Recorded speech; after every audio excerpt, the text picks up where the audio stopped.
ராணிப்பேட்டையில் லாரிகளை குறிவைத்து டீசல் திருட்டில் ஈடுபட்டு வரும் வடமாநில கும்பலால் லாரி உரிமையாளர்கள் கவலையடைந்துள்ளனர். தேசிய நெடுஞ்சாலையில் தப்பியோடிய கும்பலில் ஒருவரை 50 கிலோமீட்டர் தூரம் சேசிங் செய்து பிடித்த பரபரப்பு பின்னணி என்ன?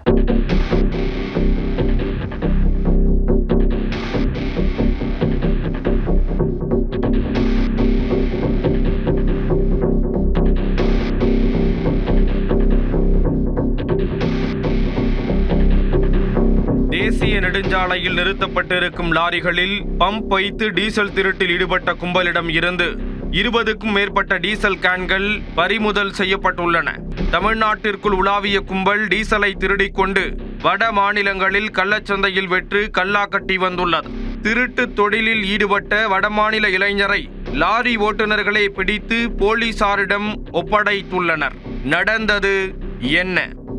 ராணிப்பேட்டை மாவட்டம் பிசி மோட்டூர் அருகே தேசிய நெடுஞ்சாலையில் லாரிகளை நிறுத்திவிட்டு ஓட்டுநர்கள் ஓய்வெடுத்துள்ளனர். இதில் வாலாஜாபேட்டை அடுத்த வள்ளுவம்பாக்கம் கிராமத்தைச் சேர்ந்த பாரதி ராஜா என்பவருக்கு சொந்தமான லாரியும் நிறுத்தப்பட்டுள்ளது.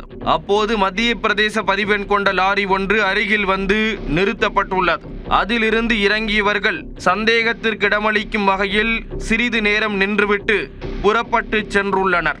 இதையடுத்து அங்கிருந்த சிசிடிவி கேமரா காட்சிகளை ஆய்வு செய்தபோது தேசிய நெடுஞ்சாலை ஓரம் நிறுத்தப்பட்டிருந்த லாரியில் டீசல் திருடியது தெரிய வந்தது.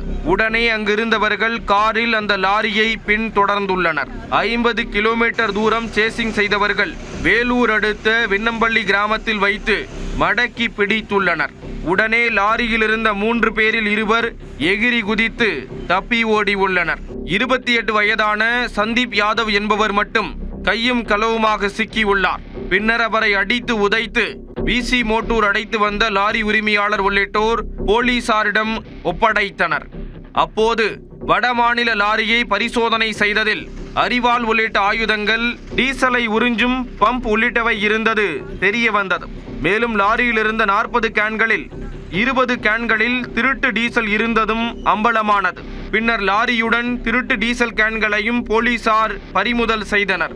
இது தொடர்பாக வழக்கு பதிவு செய்த போலீசார் பிடிபட்ட இளைஞரிடம் தொடர்ந்து விசாரணை மேற்கொண்டு வருகின்றனர்.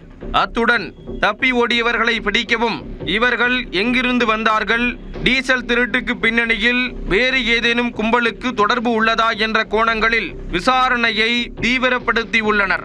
ராணிப்பேட்டையில் லாரிகளை குறிவைத்து டீசல் திருட்டில் ஈடுபட்ட வடமாநில இளைஞரை லாரி ஓட்டுநர்களை விரட்டி பிடித்து அடித்து உதைத்து போலீசில் ஒப்படைத்தது பரபரப்பை ஏற்படுத்தியுள்ளது.